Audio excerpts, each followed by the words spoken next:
Hello दोस्तों, welcome to fiction verse, जहां कहानियां सिर्फ सुनी नहीं जाती, महसूस की जाती हैं। आज हम लेकर आए हैं Harry Potter and the philosopher's stone का episode 6 the journey from platform 9 and 3/4। पिछले एपिसोड में हमने देखा कि हॉगवर्ट्स जाने से पहले हैरी को पहली बार डायगन एली की जादुई दुनिया का अनुभव हुआ था। वो जगह जहां जादू हर गली, हर दुकान और हर किताब में जिंदा था। वहीं पर हैरी ने अपनी छड़ी चुनी, यूनिफॉर्म खरीदी और पहली बार खुद को इस नई दुनिया का हिस्सा महसूस किया। और अब इस एपिसोड में हैरी अपनी जिंदगी की सबसे बड़ी यात्रा पर निकलने वाला है। किंग्स क्रॉस स्टेशन से शुरू होकर प्लेटफॉर्म 9 एंड 3/4 यानी कि 9:45 तक पहुंचना, और फिर उस ट्रेन की सवारी जो उसे सीधे उसके असली घर हॉगवर्ट्स ले जाएगी। रास्ते में वो नए दोस्तों से मिलेगा, नई बातें सीखेगा और धीरे धीरे ये समझेगा कि जादुई सफर की असली शुरुआत यहीं से होती है।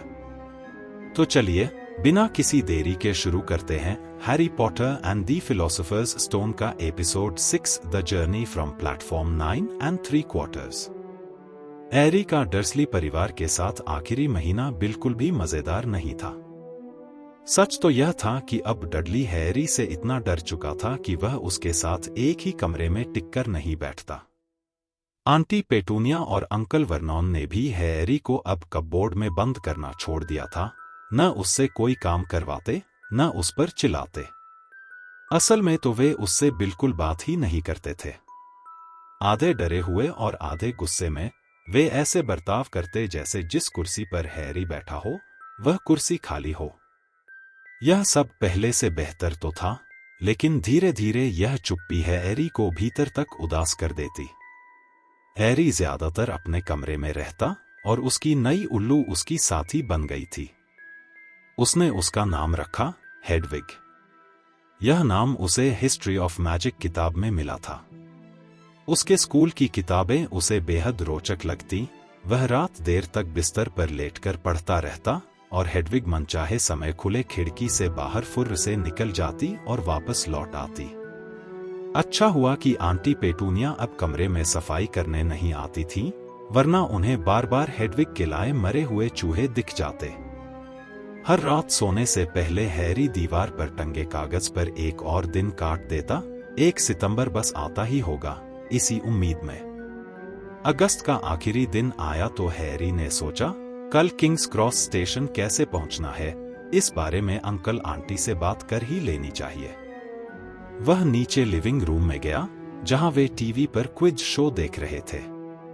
उसने हल्का सा गला साफ किया, बस यह जताने को कि वह वहां है, और तभी डडली चीख मारकर कमरे से भाग खड़ा हुआ। अंकल वर्नॉन, हैरी ने धीमे से कहा। अंकल वर्नॉन ने बस गुर्राहट सी की, मतलब सुन तो लिया है। मुझे कल किंग्स क्रॉस पहुंचना है, हॉगवर्ट्स जाने के लिए। एक और गुर्राहट। क्या आप मुझे वहां छोड़ देंगे? फिर वही गुर्राहट। हैरी ने मान लिया, शायद हाँ। Thank you. वह ऊपर लौटने ही वाला था कि अंकल वर्नॉन ने अचानक सचमुच बोल दिया, जादूगरों के स्कूल जाने का बड़ा मजेदार तरीका है, ट्रेन। क्या जादुई कालीनों में सब जगह छेद हो गए हैं? हैरी चुप रहा। और यह स्कूल है कहाँ? मुझे नहीं पता। हैरी खुद भी चौंक गया। उसने जेब से वह टिकट निकाला जो हैग्रिड ने दिया था। मैं तो बस प्लेटफॉर्म 9:45 से ट्रेन पकड़नी है, 11 बजे। आंटी और अंकल ने हैरी को अजीब नजरों से देखा। कौन सा प्लेटफॉर्म? 9:45? बकवास मत करो, अंकल वर्नॉन गुर्राए। कोई प्लेटफॉर्म 9:45 नहीं होता। लेकिन ये मेरे टिकट पर लिखा है। सब के सब सनकी। अंकल ने नाक सिकोड़कर कहा, देख लेना, पागलपन ही पागलपन। खैर, तुम्हें किंग्स क्रॉस छोड़ देंगे। हम वैसे भी कल लंदन जा रहे हैं, वरना तुम्हारी तरफ देखता भी नहीं। आप लंदन क्यों जा रहे हैं? हैरी ने माहौल हल्का रखने की कोशिश की। डडली को हॉस्पिटल ले जाना है, अंकल वर्नॉन गरजे। उसकी वह घिनौनी पूंछ कटवानी है, स्मेल्टिंग्स शुरू होने से पहले। अगली सुबह हैरी 5 बजे ही जाग गया। उत्साह और घबराहट ने उसे दोबारा सोने नहीं दिया। उसने जीन्स पहन ली। वह स्टेशन पर सीधे जादूगरों वाले वस्त्रों में नहीं दिखना चाहता था, ट्रेन में जाकर बदल लेगा। उसने हॉगवर्ट्स की सूची फिर से जांच ली, हर चीज साथ है। हेडविग पिंजरे में सुरक्षित थी।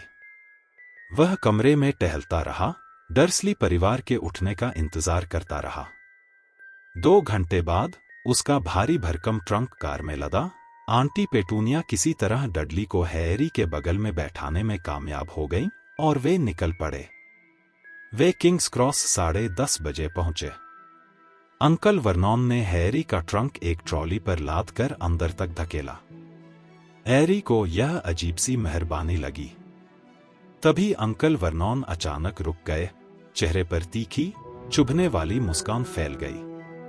लो, पहुंच गए। Platform 9, platform 10। और तुम्हारा प्लेटफॉर्म तो बीच में होना चाहिए, लेकिन लगता है कि उन्होंने अभी तक बनाया ही नहीं, है ना? वह सही कह रहे थे। एक प्लेटफॉर्म के ऊपर बड़ा सा प्लास्टिक का नंबर 9 टंगा था, उसके पास वाले पर 10 और बीच में बिल्कुल कुछ नहीं। Have a good term, uncle Vernon ने बेहद तिरछी, जहरीली मुस्कान के साथ कहा। और बिना एक शब्द और बोले वे वहां से चले गए। हैरी ने मुड़कर देखा, डर्सलीज की कार दूर जाती हुई और उसमें बैठे तीनों जोर जोर से हंस रहे थे। हैरी के गले में अचानक सूखापन उतर आया। अब वह क्या करेगा? हेडविग की वजह से लोग उसे अजीब निगाहों से देखने लगे थे। उसे किसी से पूछना ही पड़ेगा। उसने पास से गुजरते एक गार्ड को रोका, लेकिन हिम्मत नहीं हुई कि सीधे सीधे प्लेटफॉर्म 9:45 का जिक्र करे। गार्ड ने हॉगवर्ट्स नाम तक कभी नहीं सुना था, और जब हैरी यह भी नहीं बता पाया कि यह स्कूल देश के किस हिस्से में है, तो गार्ड झुंझलाने लगा, जैसे हैरी बेवकूफी कर रहा हो। बेबस होकर हैरी ने 11 बजे वाली ट्रेन के बारे में पूछा, तो गार्ड ने कहा कि ऐसी कोई ट्रेन नहीं है। आखिरकार गार्ड बड़बड़ाता हुआ वहां से चला गया, टाइम वेस्ट करने वाले। अब हैरी सचमुच घबराने लगा। ऊपर लगे बड़े से घड़ी में उसने देखा, सिर्फ 10 मिनट बचे थे, और उसे अब भी समझ नहीं आ रहा था कि ट्रेन तक पहुंचे कैसे। वह स्टेशन के बीचों बीच अटका खड़ा था, एक भारी भरकम ट्रंक, जेब में जादूगरों के सिक्के और एक बड़ी सी उल्लू के साथ। उसके मन में आया कि शायद हैग्रिड उसे कोई राज बताना भूल गया है, जैसे डायगन एली में तीसरी ईंट पर ठोका था।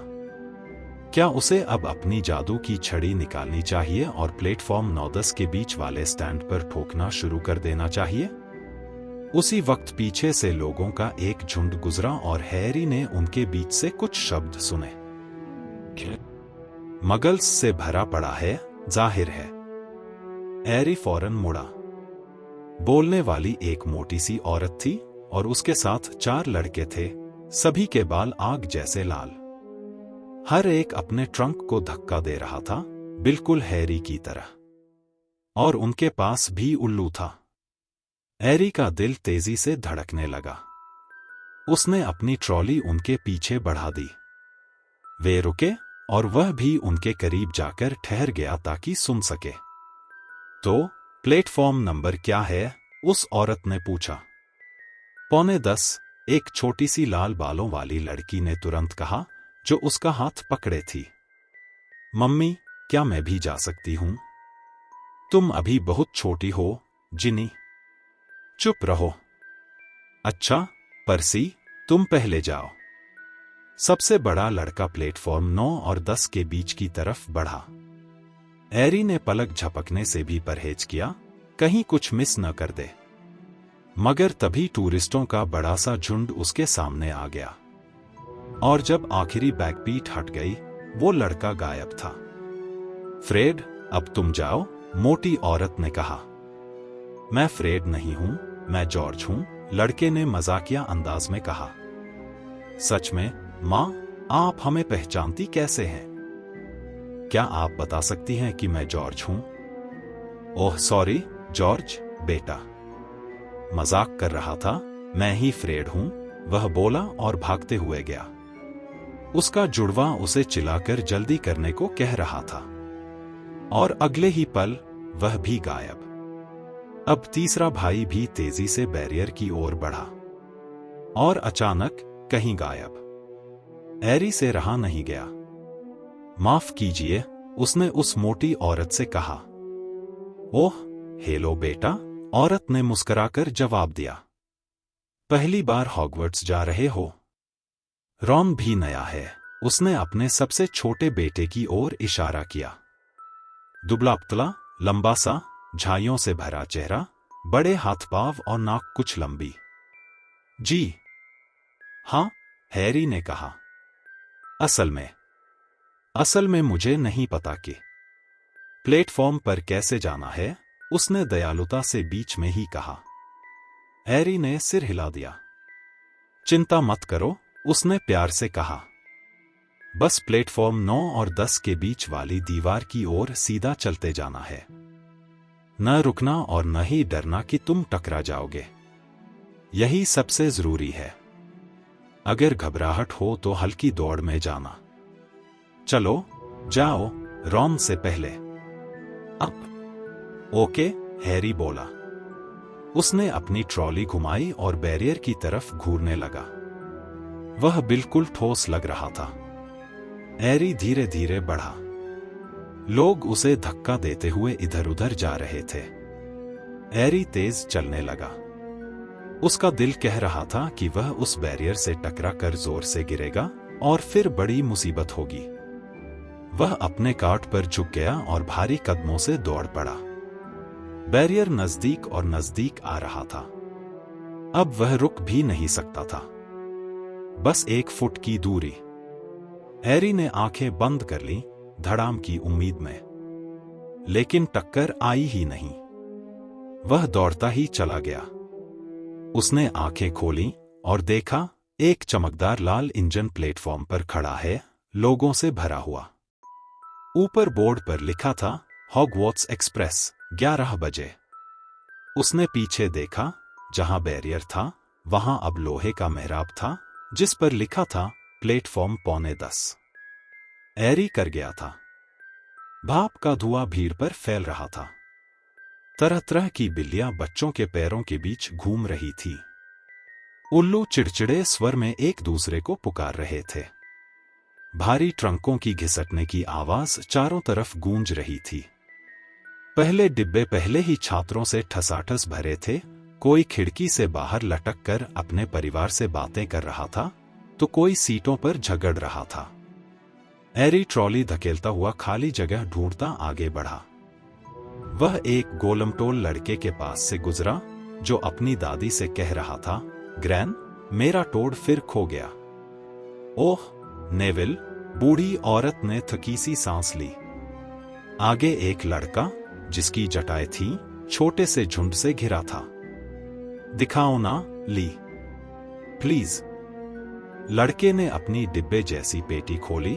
अंदर से एक लंबा, बालों वाला पैर बाहर निकला। चारों ओर बच्चे चीख पड़े। हैरी भीड़ से निकलकर ट्रेन के आखिरी हिस्से की तरफ गया। उसे एक खाली कंपार्टमेंट मिला। उसने पहले हेडविग का पिंजरा भीतर रखा, फिर जोर लगाकर ट्रंक को चढ़ाने लगा। मगर वह इतना भारी था कि मुश्किल से एक सिरा उठा पाता, और 2 बार तो उसने अपने पैर पर गिरा लिया। मदद चाहिए? आवाज आई। वह जुड़वा भाइयों में से एक था। हाँ प्लीज, हैरी हांफते हुए बोला। ओए फ्रेड, जरा आना, मदद कर। दोनों ने मिलकर हैरी का ट्रंक डिब्बे के कोने में रखवा दिया। थैंक यू, हैरी ने पसीने से भीगे बाल आंखों से हटाते हुए कहा। ये क्या है? उनमें से एक ने अचानक हैरी की बिजली जैसी चोट निशानी की ओर इशारा किया। ओह, दूसरा चौंका। क्या तुम वही हो? वो है ही, पहले ने कहा। है ना? उसने हैरी से पूछा। क्या? हैरी ने अचकचाकर कहा। हैरी पॉटर, दोनों ने एक साथ कहा। ओह हाँ, मतलब हाँ, मैं ही हूं। दोनों हैरान होकर उसे घूरने लगे। हैरी का चेहरा लाल हो गया। तभी उसकी राहत के लिए ट्रेन के दरवाजे से एक औरत की आवाज आई। फ्रेड, जॉर्ज, तुम लोग हो? हाँ मां, आ रहे हैं। आखिरी नजर हैरी पर डालते हुए दोनों कूदकर बाहर चले गए। हैरी खिड़की के पास बैठ गया, आधा छिपकर, ताकि वह लाल बालों वाले परिवार को देख भी सके और सुन भी। उनकी मां ने रुमाल निकाला और छोटे बेटे की नाक की ओर बढ़ी। रॉन, तुम्हारी नाक पर कुछ लगा है। छोटा लड़का झटके से बचने की कोशिश करता रहा, मगर मां ने पकड़ लिया और उसकी नाक जोर से रगड़ दी। मां, छोड़ो ना, वह तड़पता रहा। ट्रेन के डिब्बे में रौनक और शोरगुल का माहौल था। उसी बीच हंसी मजाक का सिलसिला चल रहा था। अरे देखो तो जरा, छोटे से रॉनी के नाक पर कुछ चिपक गया है, शरारती अंदाज में एक जुड़वा भाई ने कहा। चुप रहो, रॉन ने झुंझलाकर जवाब दिया। उसका चेहरा लाल हो गया। पर्सी कहाँ रह गया? उनकी मां ने इधर उधर देखते हुए पूछा। वो आ रहा है। और तभी सबसे बड़ा बेटा पर्सी लंबी चाल चलते हुए सामने आया। उसने पहले ही अपने ढीले ढाले काले हॉगवर्ट्स वाले चोगे पहन लिए थे और उसकी छाती पर चमकता हुआ एक चांदी का बैज था जिस पर बड़ा सा पी लिखा था। ज्यादा देर नहीं रुक सकता मां, मुझे आगे जाना है। प्रीफेक्ट्स के लिए 2 कंपार्टमेंट अलग रखे गए हैं। अरे वाह, क्या तुम प्रीफेक्ट बन गए हो पर्सी? एक जुड़वा ने नाटकीय हैरानी जताई। अरे हमें तो बिल्कुल पता ही नहीं था। हाँ ठहरो, मुझे याद आ रहा है उसने इसका जिक्र किया था। दूसरे जुड़वा ने सोचा। 1 बार या शायद 2 बार या हर मिनट, पूरी गर्मियों भर। पर्सी झुंझलाकर बोला, बस करो, चुप रहो तुम दोनों। लेकिन पर्सी को नए चोगे क्यों मिले? एक जुड़वा ने अपनी मां से शरारती अंदाज में पूछा। क्योंकि वो प्रीफेक्ट है, उनकी मां ने गर्व से कहा। अच्छा बेटा, पढ़ाई पर ध्यान देना और समय समय पर मुझे उल्लू से चिट्ठी भेजना।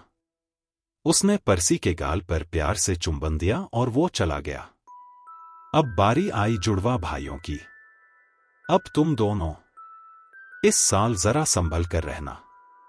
अगर मुझे एक भी उल्लू मिला जिसमें लिखा हो कि तुमने कोई टॉयलेट उड़ाया है या टॉयलेट उड़ाया। अरे मां, हमने कभी टॉयलेट नहीं उड़ाया। दोनों भाई हंसते हुए बोले। लेकिन यह तो बड़ा कमाल का आइडिया है। शुक्रिया मां, ये मजाक की बात नहीं है। और हां, रॉन का ख्याल रखना। चिंता मत करो, हमारा छोटा रॉनिकिंस हमारे साथ बिल्कुल सुरक्षित है। चुप रहो, रॉन ने फिर झुंझलाकर कहा। वह पहले ही अपने दोनों जुड़वा भाइयों जितना लंबा हो रहा था और उसकी नाक अब भी गुलाबी थी जहां उसकी मां ने जोर से रगड़ा था। सुनो मां, पता है किससे मुलाकात हुई हमारी ट्रेन में? एक जुड़वा ने उत्साह से कहा। हैरी ने तुरंत पीछे की ओर झुककर खिड़की से खुद को छिपा लिया ताकि वे उसे न देख लें। वो काले बालों वाला लड़का जो स्टेशन पर हमारे पास खड़ा था। जानते हो वो कौन है? कौन? Harry Potter. हैरी ने छोटी लड़की की आवाज सुनी। मां, मैं जरा ट्रेन पर जाकर उससे मिल तो लूं? प्लीज मां, प्लीज। तुम पहले ही उसे देख चुकी हो, गिन्नी। और वो कोई चिड़ियाघर का जानवर तो है नहीं कि तुम उसे घूरते रहो। ऐ ना, फ्रेड? तुम्हें कैसे पता चला? हमने उससे पूछा था। उसका निशान देखा। सचमुच है, बिल्कुल बिजली की तरह। बेचारा बच्चा, मां की आवाज में सहानुभूति झलक रही थी। कोई आश्चर्य नहीं कि वो अकेला था। और कितना विनम्र था, जब उसने मुझसे प्लेटफार्म पर जाने का रास्ता पूछा। लेकिन छोड़ो ये सब, तुम सोचते हो उसे याद है कि वो जिसका नाम नहीं लेना चाहिए, वो कैसा दिखता था? एक जुड़वा ने उत्सुकता से कहा। उनकी मां अचानक कड़क स्वर में बोली, मैं तुम्हें मना करती हूं, फ्रेड। हाँ, बिल्कुल मना करती हूं। उस बेचारे को पहले ही दिन वो सब याद दिलाने की कोई जरूरत नहीं। ठीक है, ठीक है, मां। इतना गुस्सा क्यों हो रही हो? उसी समय सीटी बजी। जल्दी करो, मां ने पुकारा और तीनों लड़के फुर्ती से ट्रेन में चढ़ गए। उन्होंने खिड़की से झुककर मां को अलविदा कहा और गिन्नी रोते हंसते ट्रेन के साथ दौड़ने लगी। रो मत, गिन्नी। हम तुम्हें ढेर सारे उल्लू भेजेंगे। हाँ, और तुम्हारे लिए हॉगवर्ट्स का टॉयलेट सीट भी भेजेंगे। जॉर्ज, मां ने डांटा। मजाक कर रहा था, मां। ट्रेन धीरे धीरे चलने लगी। हैरी ने देखा मां हाथ हिला रही थी और गिन्नी आधा रोते आधा हंसते ट्रेन के साथ दौड़ रही थी, जब तक कि ट्रेन तेज होकर मोड़ न ले गई और वे दोनों नजर से ओझल हो गए। हैरी की आंखों के सामने अब घरों की कतारें खिड़की से तेजी से पीछे छूट रही थी। उसके दिल में एक जबरदस्त रोमांच जागा। उसे नहीं पता था कि वो किस दुनिया में जा रहा है, पर इतना तय था कि वो उस दुनिया से कहीं बेहतर होगी जिसे वो पीछे छोड़ आया था। अचानक कंपार्टमेंट का दरवाजा खुला और सबसे छोटा लाल बालों वाला लड़का रॉन अंदर आया। क्या यहां कोई बैठा है? उसने सामने की सीट की ओर इशारा किया।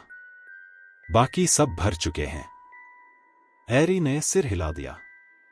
रॉन बैठ गया, मगर उसने झट से खिड़की की ओर देखा, मानो हैरी की ओर देखना उसे अजीब लग रहा हो। हैरी ने गौर किया कि उसकी नाक पर अब भी काले निशान का धब्बा था। उसी वक्त जुड़वा भाई फिर लौट आए। सुनो रॉन, हम बीच वाले डिब्बे की ओर जा रहे हैं। ली जॉर्डन के पास एक बहुत बड़ा टारेंटुला है। ठीक है, रॉन बुदबुदाया। हैरी, एक जुड़वा ने कहा, हमने अपना परिचय तो दिया ही नहीं। मैं फ्रेड हूं और ये जॉर्ज। और ये है रॉन, हमारा भाई। चलो, मिलते हैं बाद में। बाय। हैरी और रॉन ने एक साथ कहा। जुड़वा ने दरवाजा बंद कर दिया और बाहर निकल गए। रॉन अचानक बोल पड़ा, क्या तुम सचमुच हैरी पॉटर हो? हैरी ने हल्के से सिर हिलाकर हामी भरी। ओह, अच्छा। मैं तो समझ रहा था कि ये फ्रेड और जॉर्ज की कोई शरारत होगी। रॉन ने हड़बड़ाते हुए कहा। और क्या तुम्हारे पास सचमुच वो? उसने संकोच में हैरी के माथे की ओर इशारा किया। हैरी ने अपने बाल पीछे हटाए और बिजली के निशान को दिखाया। रॉन की आंखें फैल गईं। तो यही है वो निशान, जहां तुम जानते हो किसने? हाँ, हैरी ने धीमी आवाज में कहा। लेकिन मुझे कुछ याद नहीं है। कुछ भी नहीं? रॉन ने उत्सुकता से पूछा। बस हरी रोशनी की एक झलक याद है। इसके अलावा कुछ नहीं। वाह! रॉन ने गहरी सांस छोड़ी और कुछ पलों तक हैरी को टकटकी बांधकर देखता रहा। फिर जैसे अचानक उसे एहसास हुआ कि वो घूर रहा है, उसने तुरंत खिड़की की ओर मुंह फेर लिया। हैरी ने भी सवाल किया, क्या तुम्हारा पूरा परिवार जादूगर है? हाँ, मेरा तो यही ख्याल है, रॉन बोला। शायद माँ का कोई दूसरा कजिन है जो अकाउंटेंट है, लेकिन हम उसके बारे में कभी बात नहीं करते। तो तुम्हें पहले से ही बहुत सारा जादू आता होगा, हैरी ने प्रभावित होकर कहा। उसे याद आया डाइगन एली में वो गोरा लड़का पुराने जादूगर परिवारों के बारे में बातें कर रहा था, और साफ था कि वीसली परिवार वैसा ही था। सुना है तुम मगल्स के साथ रहते हो? रॉन ने पूछा। वे कैसे होते हैं? भयानक। मतलब सब नहीं, लेकिन मेरी मौसी मामा और कजिन तो बहुत ही बुरे हैं। काश मेरे भी 3 भाई जादूगर होते। 3 नहीं, 5। रॉन ने सुधार किया, लेकिन उसका चेहरा अचानक बुझ गया।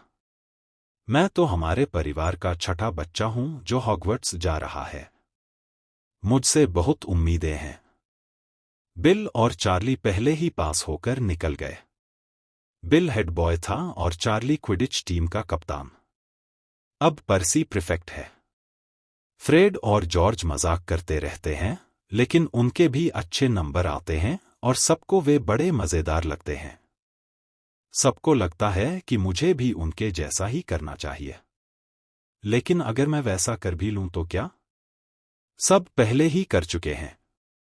और 5 भाइयों के बाद तुम्हें कभी कुछ नया नहीं मिलता। मेरे पास बिल का पुराना चोगा है, चार्ली की पुरानी जादू की छड़ी और पर्सी का पुराना चूहा। ये कहते हुए रॉन ने अपनी जेब से एक मोटा सा धूसर रंग का चूहा निकाला जो गहरी नींद में था। इसका नाम स्कैबर्स है। ये किसी काम का नहीं, शायद ही कभी जागता हो। पर्सी को पापा ने उल्लू दिया था जब वो प्रीफेक्ट बना, लेकिन खैर, मुझे स्कैबर्स ही मिल गया। ये कहते कहते रॉन के कान गुलाबी पड़ गए।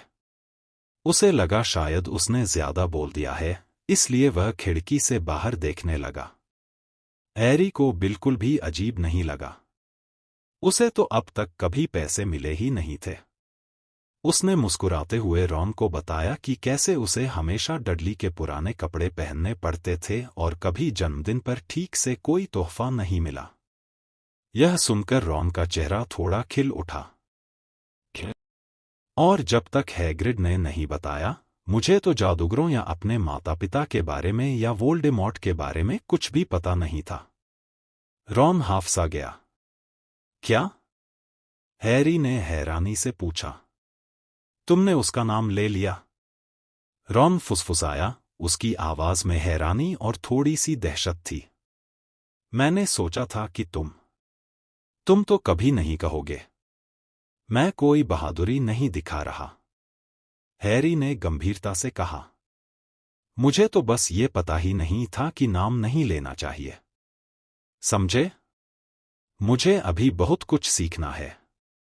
कभी कभी तो सोचता हूं कि मैं क्लास में सबसे बेकार साबित होऊंगा। अरे नहीं, रॉन तुरंत बोला। बहुत से बच्चे मगल परिवारों से आते हैं और जल्दी ही सीख जाते हैं। उनकी बातें चल ही रही थी कि ट्रेन अब लंदन से निकल चुकी थी। खिड़की से खेतों में गायें और भेड़ें दौड़ती सी दिख रही थी। दोनों कुछ देर चुपचाप बाहर देखते रहे। करीब 12:30 बजे बाहर गलियारे में खटपट हुई। एक हंसमुख और गालों पर डिंपल वाली औरत ने दरवाजा सरकाकर कहा, बच्चों, ट्रॉली से कुछ लोगे? हैरी, जिसने सुबह से कुछ खाया नहीं था, तुरंत उछलकर खड़ा हो गया। लेकिन रॉन के कान फिर गुलाबी पड़ गए। उसने धीरे से कहा, मैंने सैंडविच लाए हैं। हैरी बाहर निकल आया। उसने कभी मिठाई खरीदने के लिए पैसे ही नहीं देखे थे। अब उसकी जेब सिक्कों से खनखनाती थी और वो सोच रहा था कि जितनी मार्स बार्स उठ सके उतनी खरीद लेगा। लेकिन ट्रॉली में मार्स बार्स नहीं थे। उसमें थे Bertie Bott's every flavour beans, Drooble's best blowing gum, chocolate frogs, pumpkin pastries, cauldron cakes, liquorice wands और भी कई अजीबोगरीब चीजें जो हैरी ने पहले कभी नहीं देखी थीं। उसने सोचा कुछ भी मिस नहीं करना चाहिए और उसने हर चीज का थोड़ा थोड़ा खरीदा। कीमत हुई 11 चांदी के सिक्के, सिकल्स और 7 कौंसे के सिक्के, नट्स। जब हैरी सारा सामान लेकर वापस आया और उसे सीट पर उंडेल दिया तो रॉन उसे हैरानी से देखता रह गया। भूख लगी है क्या? रॉन ने मजाक किया। बहुत ज्यादा, हैरी ने कहा और पंपकिन पेस्ट्री का बड़ा सा कौर लिया। रॉन ने एक टेढ़ा मेढ़ा पैकेट निकाला और खोला। उसमें 4 सैंडविच थे। उसने एक को खोला और बड़बड़ाया, माँ हमेशा भूल जाती हैं कि मुझे कॉर्न्ड बीफ पसंद नहीं। इससे बदल लो।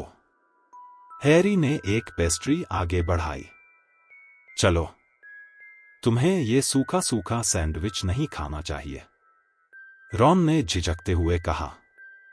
माँ के पास ज्यादा वक्त नहीं होता, 5 बच्चों का ख्याल रखना होता है। अरे चलो ना, ये पेस्ट्री ले लो, हैरी ने मुस्कुराते हुए कहा। उसे पहली बार कुछ किसी से साझा करने का अवसर मिला था। साथ बैठकर खाना बांटना उसे बहुत अच्छा लगा। फिर दोनों आराम से बैठ गए। हैरी और रॉन मिलकर हैरी के सारे पेस्ट्री, केक और मिठाइयाँ खाते रहे, और सैंडविच वैसे ही पड़े रह गए, भुला दिए गए। हैरी ने हाथ में चॉकलेट फ्रॉग्स का एक पैक उठाया और जिज्ञासा से पूछा, ये क्या है? ये सच में मेंढक तो नहीं है ना? अब तक तो उसे लगने लगा था कि इस दुनिया में कुछ भी अजीब होना असंभव नहीं है। नहीं, रॉन ने हंसते हुए कहा, लेकिन कार्ड देखो, मुझे एग्रिप्पा चाहिए। क्या? हैरी ने उलझन से पूछा। अरे, तुम्हें पता नहीं होगा, चॉकलेट फ्रॉग्स के अंदर कार्ड आते हैं, मशहूर जादूगरनी और जादूगरों के कलेक्शन वाले। मेरे पास लगभग 500 हैं, लेकिन अभी तक न तो एग्रिप्पा मिला है और न ही प्टॉलेमी। हैरी ने अपना फ्रॉग खोला और कार्ड निकाला। उसमें एक आदमी का चेहरा था, आधे चांद जैसे चश्मे, लंबी टेढ़ी नाक और लहराते चांदी जैसे बाल, दाढ़ी और मूंछें। तस्वीर के नीचे लिखा था एल्बस डंबलडोर। तो ये हैं डंबलडोर, हैरी ने चकित होकर कहा। क्या? तुमने डंबलडोर का नाम भी नहीं सुना? रॉन ने लगभग झिड़कते हुए कहा। एक फ्रॉग मुझे दोगे? शायद उसमें एग्रिप्पा हो। शुक्रिया। हैरी ने कार्ड पलटा और पढ़ने लगा। एल्बस डंबलडोर, वर्तमान में हॉगवर्ट्स के हेडमास्टर, आधुनिक समय के सबसे महान जादूगरों में गिने जाते हैं। 1945 में अंधेरे जादूगर ग्रिंडेलवाल्ड को हराने के लिए, ड्रैगन के खून के 12 उपयोग खोजने के लिए और अपने साथी निकोलस फ्लमेल के साथ अल्केमी पर काम करने के लिए प्रसिद्ध है। प्रोफेसर डंबलडोर को चैम्बर म्यूजिक और टेनपिन बॉलिंग पसंद है। हैरी ने हैरत से कार्ड पलटा, लेकिन तस्वीर गायब थी। अरे, ये तो चले गए। अरे, तुम क्या सोचते हो कि वो पूरा दिन वहीं खड़े रहेंगे? रॉन ने कहा। वो वापस आ जाएगा। देखो, मुझे फिर से मॉर्गाना ही मिली। मेरे पास तो इसके 6 कार्ड हैं। चाहिए तुम्हें? तुम भी कलेक्टिंग शुरू कर सकते हो। रॉन की नजरें लालच से हैरी के सामने रखे चॉकलेट फ्रॉग्स के ढेर पर टिक गईं।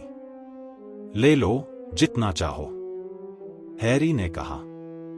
लेकिन सुनो, मगल दुनिया में तो तस्वीरों के लोग ऐसे हिलते डुलते नहीं। क्या सच में? जरा भी नहीं। रॉन दंग रह गया। कमाल है। हैरी ने देखा कि डंबलडोर तस्वीर में वापस आ गए हैं और उसे एक हल्की सी मुस्कान दे रहे हैं। हैरी उनसे नजरें ही नहीं हटा पा रहा था।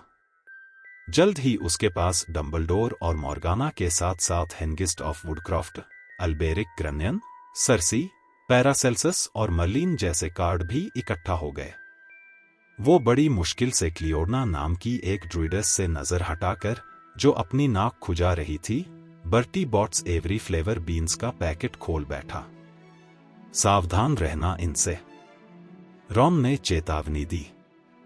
जब ये कहते हैं हर फ्लेवर, तो सचमुच हर फ्लेवर मतलब हर फ्लेवर।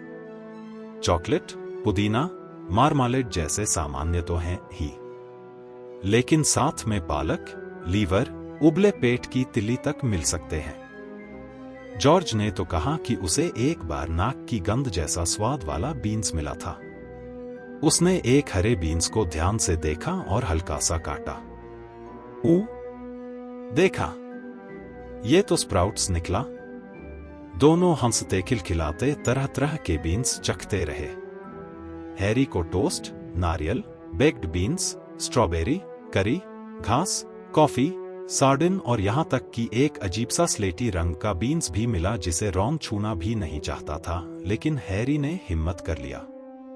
उसका स्वाद निकला, काली मिर्च। अब खिड़की के बाहर का नजारा बदल चुका था। छोटे छोटे खेत गायब हो चुके थे।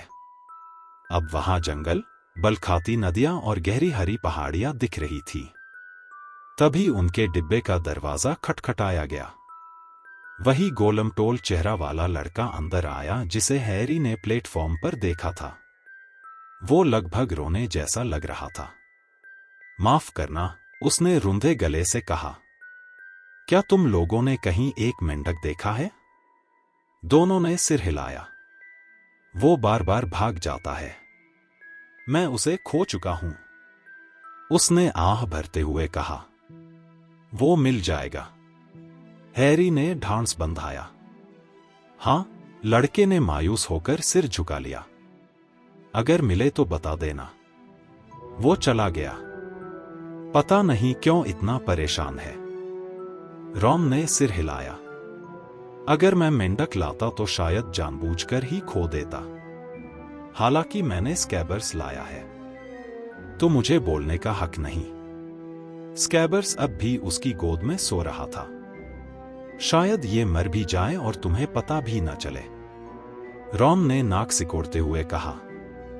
कल मैंने इसे पीला करने की कोशिश की थी ताकि थोड़ा दिलचस्प लगे, लेकिन जादू काम ही नहीं किया। दिखाता हूं। उसने अपना ट्रंक खोला और एक बुरी तरह घिसी पिटी जादू की छड़ी निकाली।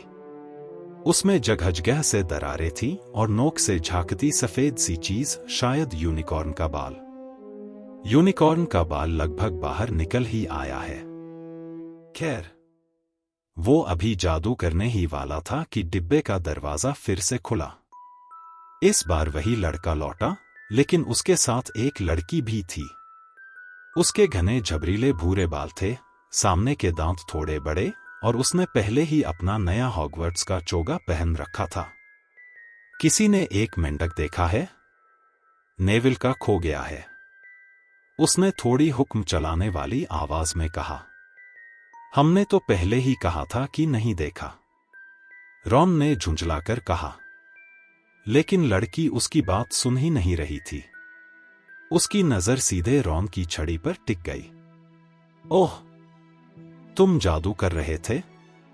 जरा दिखाओ ना, उसने बिना पूछे सीट खींचकर बैठते हुए कहा। रॉन थोड़ी हिचकिचाहट में आ गया। अच्छा, ठीक है, उसने गला खंखारा और छड़ी लहराई। सनशाइन, डेजीज, बटरमेलो, इस मोटे बेवकूफ चूहे को कर दो ये लो। लेकिन कुछ नहीं हुआ। स्कैबर्स वैसे ही धूसर रंग में गहरी नींद सोता रहा। लड़की ने भौहें चढ़ाते हुए कहा, क्या तुम्हें यकीन है कि यह असली जादू मंत्र था? अरे, ये तो बिल्कुल भी अच्छा नहीं था, है ना? मैंने तो कुछ आसान से मंत्र सिर्फ प्रैक्टिस के लिए किए हैं और सब मेरे लिए काम कर गए। मेरे परिवार में कोई भी जादूगर नहीं है, तो जब मुझे पत्र मिला तो बहुत बड़ा सरप्राइज था। लेकिन मैं बहुत खुश हुई, क्योंकि मैंने सुना है कि ये दुनिया का सबसे अच्छा जादूगर स्कूल है। मैंने तो हमारे सारे कोर्स की किताबें कंठस्थ कर ली हैं।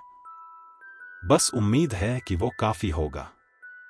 वैसे, मैं हरमाइनी ग्रेंजर हूं। तुम लोग कौन हो?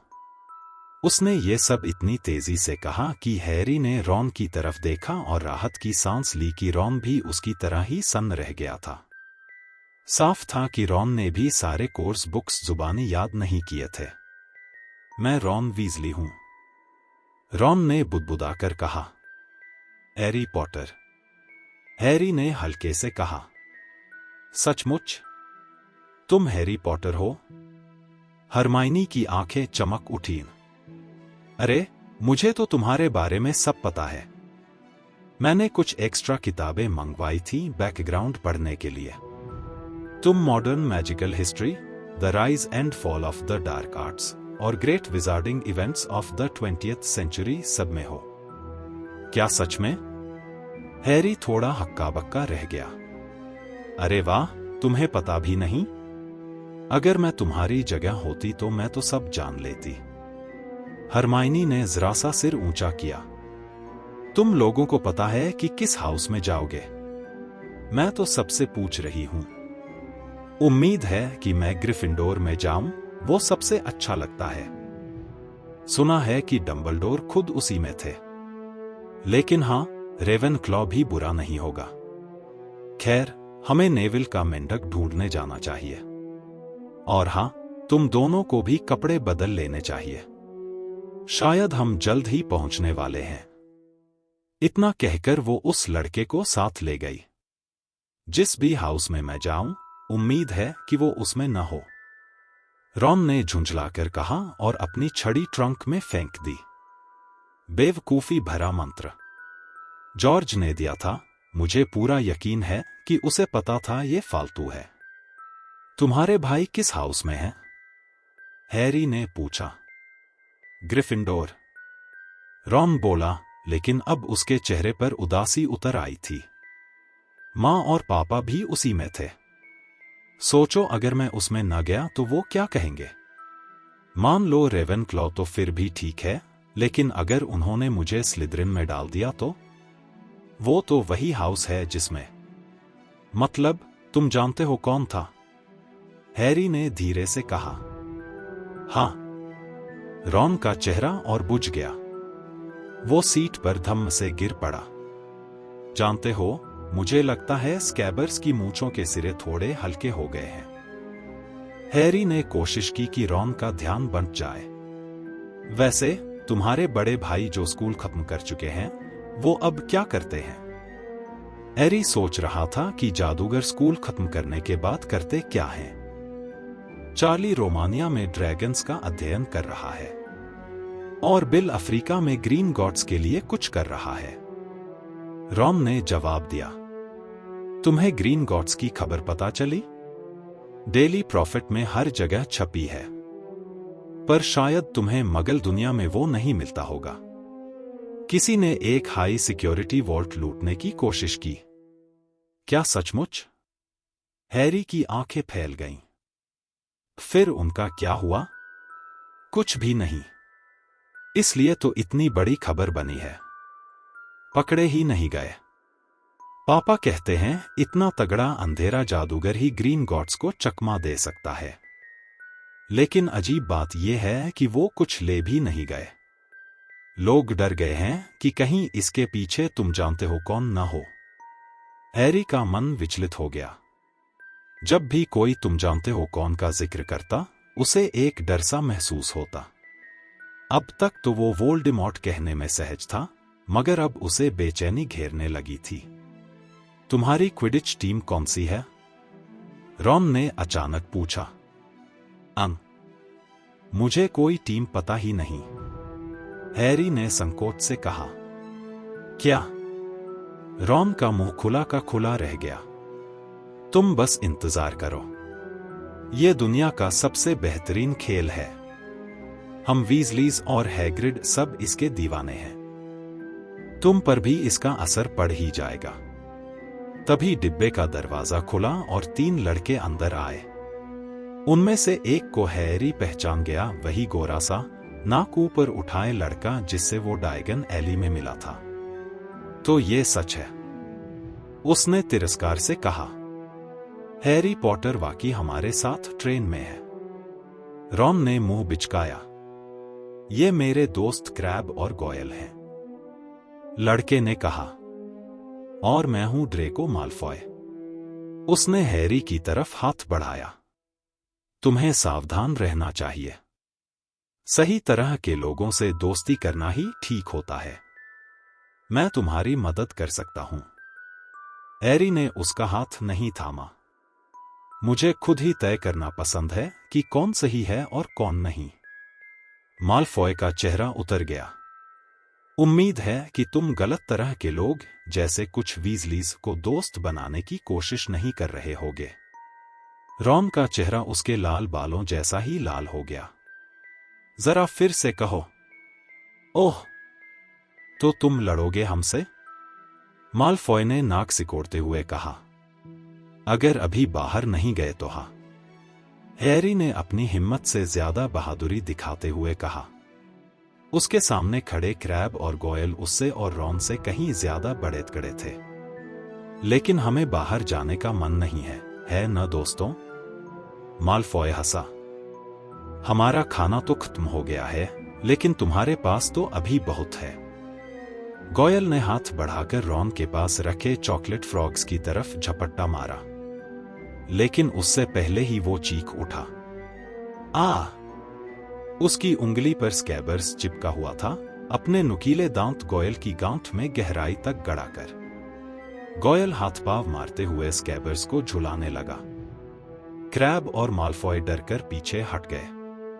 आखिरकार स्कैबर्स छूटकर खिड़की से जा टकराया और गोयल, क्रैब और मालफॉय तीनों तुरंत डिब्बे से भाग खड़े हुए। शायद उन्हें लगा कि मिठाइयों में और चूहे छिपे हैं, या शायद उन्होंने किसी के आने की आहट सुन ली थी, क्योंकि अगले ही पल दरवाजा फिर खुला और हरमाइनी अंदर आई। यहां क्या हो रहा है? उसने घूरकर जमीन पर बिखरी मिठाइयों और रॉन को स्कैबर्स को पूंछ से उठाते हुए देखा। मुझे लगता है ये बेहोश हो गया है, रॉन ने हैरी से कहा। उसने ध्यान से देखा। नहीं, यकीन नहीं होता, ये तो वापस सो गया है। और सचमुच स्कैबर्स फिर से गहरी नींद में था। तुम्हारी मालफॉय से पहले से मुलाकात हुई है? हरमाइनी ने हैरी से पूछा। हैरी ने उसे डायगन एली वाली मुलाकात के बारे में बताया। मैंने इसके परिवार के बारे में सुना है, रॉन ने गहरी आवाज में कहा। ये लोग उन पहले परिवारों में से थे जो तुम जानते हो कौन के गायब होने के बाद हमारी तरफ लौट आए। कहा कि उन पर जादू किया गया था। पापा को उस पर यकीन नहीं। उनका कहना है कि मालफॉय के पिता को तो डार्क साइड में जाने के लिए किसी बहाने की जरूरत ही नहीं थी। फिर उसने हरमाइनी की तरफ मुड़कर कहा, तो क्या तुम्हें हमसे कुछ काम था? तुम्हें जल्दी से जल्दी अपने रोब पहन लेने चाहिए, हरमाइनी ने तेज स्वर में कहा। मैं अभी अभी आगे जाकर कंडक्टर से पूछकर आई हूं। उसने कहा है कि हम लगभग पहुंचने वाले हैं। तुम लोग लड़ तो नहीं रहे थे? स्कूल पहुंचने से पहले ही मुसीबत में मत पड़ जाना। लड़ाई तो स्कैबर्स कर रहा था, हम नहीं, रॉन ने उसे घूरते हुए कहा। क्या तुम बाहर जाओगी? हमें कपड़े बदलने हैं। ठीक है, हरमाइनी ने नाक सिकोड़कर कहा। मैं तो बस इसलिए आई थी क्योंकि बाहर लोग बहुत बचकाना व्यवहार कर रहे हैं, गलियारों में दौड़ लगा रहे हैं। और हाँ, तुम्हारी नाक पर मिट्टी लगी हुई है, पता है? रॉन ने गुस्से से उसे घूरा जब वह बाहर चली गई। हैरी ने खिड़की से झांक कर देखा। बाहर अंधेरा छा चुका था। गहरे बैंगनी आसमान के नीचे पहाड़ और जंगल फैले हुए थे। सचमुच ट्रेन की रफ्तार धीमी हो रही थी। हैरी और रॉन ने अपने जैकेट उतारे और लंबे काले रोब पहन लिए। रॉन के रोब उसके लिए छोटे थे, नीचे से उसके स्नीकर्स साफ नजर आ रहे थे। तभी ट्रेन में गूंजती हुई आवाज आई। 5 मिनट में हम हॉगवर्ट्स पहुंचने वाले हैं। कृपया अपना सामान ट्रेन में ही छोड़ दें, उसे अलग से स्कूल तक पहुंचा दिया जाएगा। हैरी के पेट में घबराहट से हलचल हुई। उसने देखा कि रॉन भी पीला पड़ गया था, उसकी झाइयों के नीचे चेहरा फीका लग रहा था। दोनों ने बची खुची मिठाइयां अपनी जेबों में ठूंस ली और गलियारे में भीड़ के बीच शामिल हो गए। ट्रेन धीमी होती गई और आखिरकार रुक गई। सभी लोग दरवाजे की ओर धक्का मुक्की करते हुए छोटे अंधेरे प्लेटफॉर्म पर उतरने लगे। ठंडी रात की हवा ने हैरी को कंपा दिया। तभी भीड़ के ऊपर से एक रोशनी लहराती हुई नजर आई और एक परिचित आवाज गूंजी।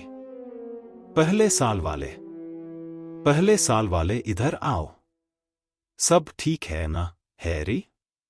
हैग्रिड का बड़ा सा बालों से भरा चेहरा भीड़ के ऊपर से मुस्कुराता हुआ दिखाई दिया। चलो मेरे पीछे आओ। और कोई पहले साल वाला बचा है क्या? ध्यान से कदम रखना। सब मेरे पीछे। सब लड़खड़ाते गिरते हुए हैग्रिड के पीछे चलने लगे। रास्ता संकरा और ढलानदार था। दोनों तरफ गहरा अंधेरा था। हैरी को लगा जैसे वहां घने पेड़ हों। कोई ज्यादा बोल नहीं रहा था। नेविल, वही लड़का जिसका मेंढक बार बार गुम हो जाता था, एक दो बार सुंगकियां भरता रहा।